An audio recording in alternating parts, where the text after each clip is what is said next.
Welcome to Polygon. This is Charlie Hall. Got with me today Justin McElroy, and we're going to talk about the Division's latest update called Incursions. Also coming along with it is their patch. How you doing, Justin? I'm well, Charlie. I'm ready to get back in the Division. It's been a few weeks since I've sort of ducked my head in. I felt like I saw all there was to see.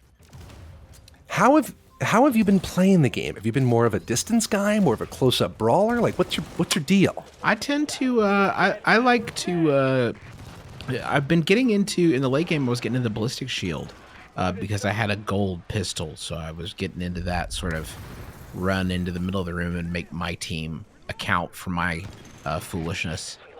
Okay, I could see that strategy working here with the first of Ubisoft's incursions. This is called Falcon Lost. It is a super high-level raid into a last man battalion stronghold where you have to take out this armored personnel carrier, and you can see it there in the background. And that thing just launches right across the room, these big area of effect attacks every once in a while. Mm-hmm. You've got to survive 15 waves of enemies. Yikes. It's pretty brutal.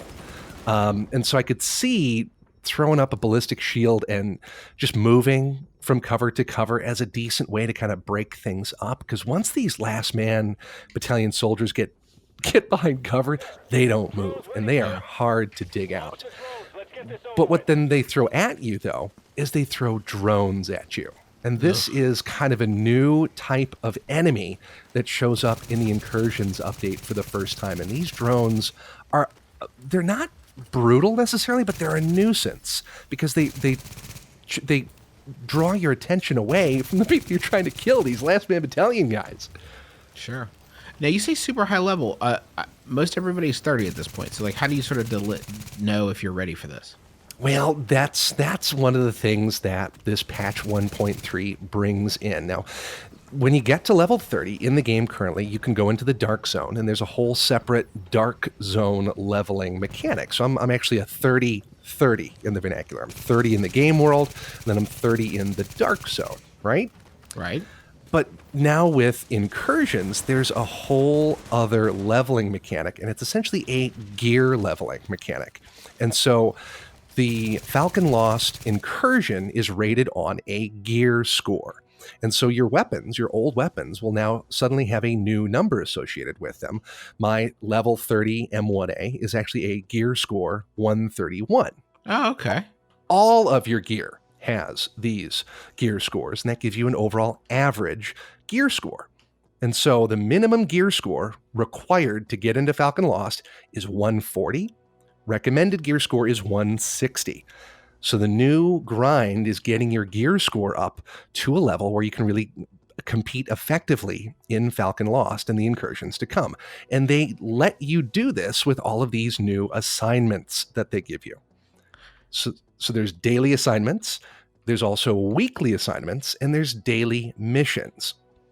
And each of these gives you certain benefits. The best of them, though, are Phoenix credits.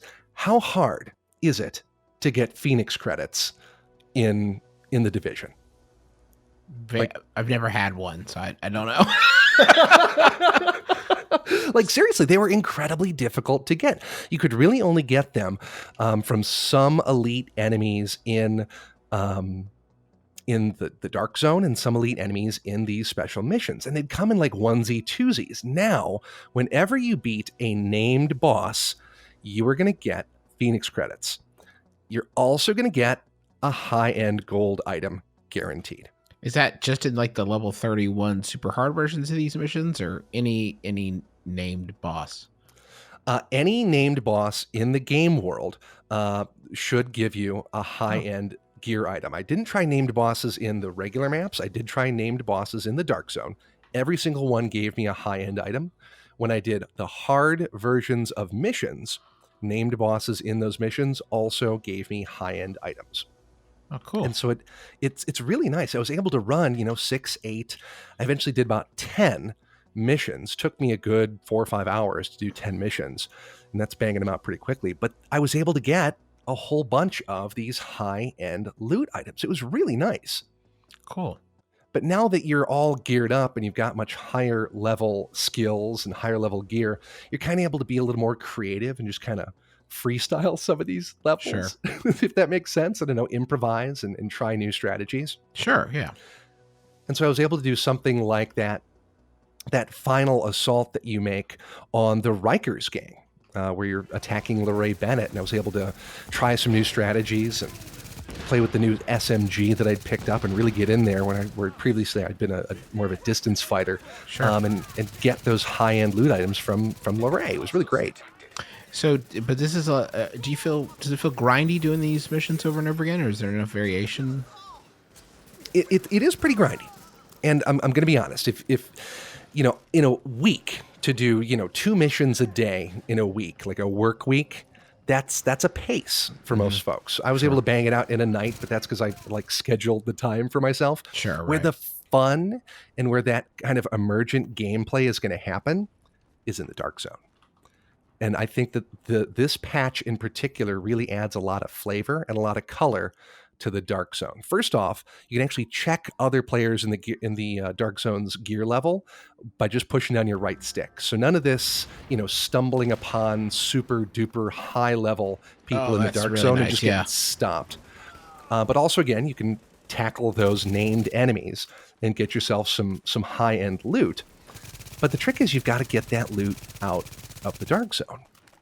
So how much time have you spent in the Dark Zone, Justin? Any? Yeah, I've gone through a couple runs when the player count started to dwindle, or at least my personal friends did. I spent less time just because I didn't have as many people to go with. Yeah, it's hard, honestly. And if there's a complaint that I've got about the game still, it's the matchmaking system. Sure, Both yeah. matchmaking for the regular missions and matchmaking for the Dark Zone can be a little wonky at times.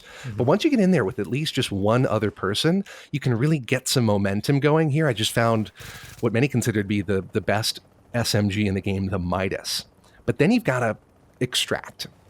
And so extractions, now that there's so much more high-end loot, become much more contested. This is probably one of the more dangerous extraction zones towards the middle of the Dark Zone. And I stumbled upon some rogues. And so I have a nemesis now. I've never had a nemesis in a game before, but this is Mr. Dumbledore's dong, and he took my SMG, Justin. I'm very disappointed about this. He took it and then immediately put it on his helicopter and took it out of the Dark Zone. I'm so pissed at this guy. The other thing that this Incursions update added is Dark Zone supply drops. So just about every hour, scattered around the Dark Zone, are these bundles. And these bundles are filled with high-end gear that do not need to be extracted from the Dark Zone. You just grab it and you go. Oh, nice.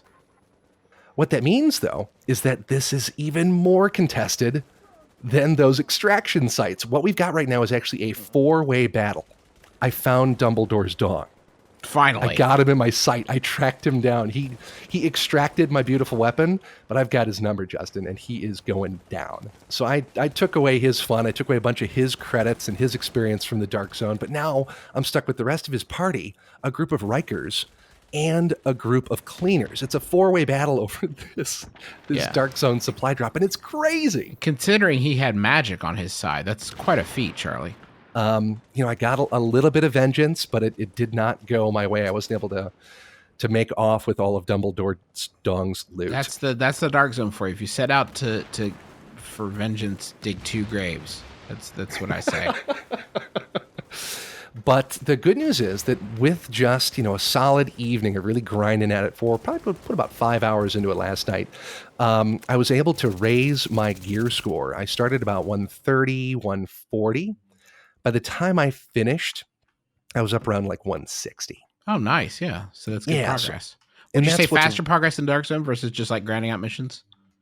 Well, as far as getting high-end gear, you want to do missions. Yeah. That is the most efficient way to get yourself kitted out. But as far as really getting that emergent gameplay, that excitement, that adrenaline rush that you're looking for in some of this PvP stuff, that's the way to do it. Dark Zone is a lot more fun than it used to be because there's twice as much stuff to do, frankly. Cool.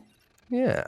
So I don't know. Are you going to join me here in an incursion? Shall we go take on the Last Man Battalion and their APC soon? Realistically, time commitment wise, what am I talking about for the incursion?